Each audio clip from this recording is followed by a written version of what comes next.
again, this is Sandra Baldwin. I'm one of the dietitians at Littauer Hospital, and today we're at a vending machine to talk about beverages, because during our last segments we were more focused on food. We want to now talk about what about your calories from beverages. When we're talking about calories, remember, these are included. If you're having too many, you're going to gain weight. If your goal is weight loss, we want to look at what our beverages are offering. So on the top here, we have regular soda. When we're talking about best versus worst, too many calories is probably the worst. In one bottle of soda here, we have 250 calories. When you're only supposed to be having about 2,000, that's more than 10% of your daily intake. You're going to start gaining weight after a while. So, also high-fructose corn syrup, which is the sweetener that's made in regular sodas, has its own problems. It's linked to things like high triglyceride levels, heart problems. So you always want to be careful with too much high-fructose corn syrup, which you're going to get in sodas. Our next choice then, if you really want a soda-like product, is a diet soda. Risk versus benefits. If you really need a soda, diet soda may be the better choice for you, but let's talk about the risks that are associated with diet sodas also.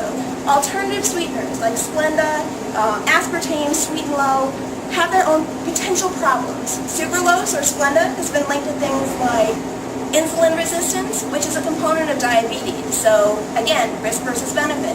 Aspartame has its own risks, things like migraines, and there's still that component of does it or does it not cause cancer. There still isn't definitive proof.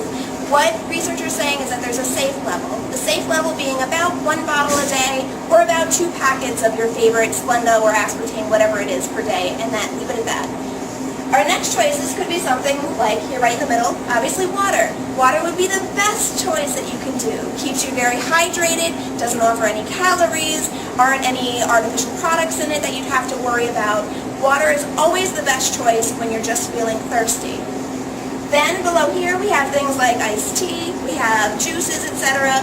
Again, calories. We always want to remember about calories.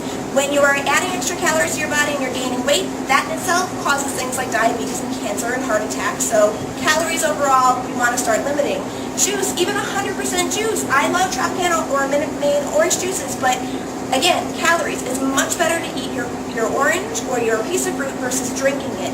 In this 1 bottle of orange juice, there's the equivalent of about eating 2 large oranges. We don't normally do that. So don't drink your calories, eat them in a piece of food, get the fiber and all the vitamins that are associated with it. Iced teas. Again, we have regular iced teas and diet iced teas. What is your choice going to be? If you really need an iced tea, maybe you could do a diet iced tea, or maybe you can do an unsweetened iced tea and not have to worry about any of the sweeteners in it. Now below here we have things like vitamin waters. Vitamin waters, unfortunately, I hope I don't get in trouble, are a gimmick. They don't help you get healthier. It's a much better idea to actually take a multivitamin if you need it versus drinking it in something that's going to add more calories, more sugar to your diet. Then we have things on the bottom here, use with caution. Your caffeine beverages here, like Full Throttle, they add a lot of extra energy to your body, not just calories, but also that heart-boosting bump for things. A lot of kids drink way too much of these things and could be dangerous for them later in life. Research really hasn't shown yet. So when you're making a choice, when you're standing at your beverage thing here and you're saying, what am I going to drink? Always the best choice is water. And if you don't even want paper, tap water really isn't that bad. But then when you have another choice and you say, I don't want water, opt for something that at least is going to be very low in calories, like an unsweetened iced tea. If you still want something that's sweet flavored, opt for a diet drink. If you still say, I want whatever, you do have options like soda, but always remember that you are then drinking extra calories, which could be leading to weight gain or difficulty with weight loss.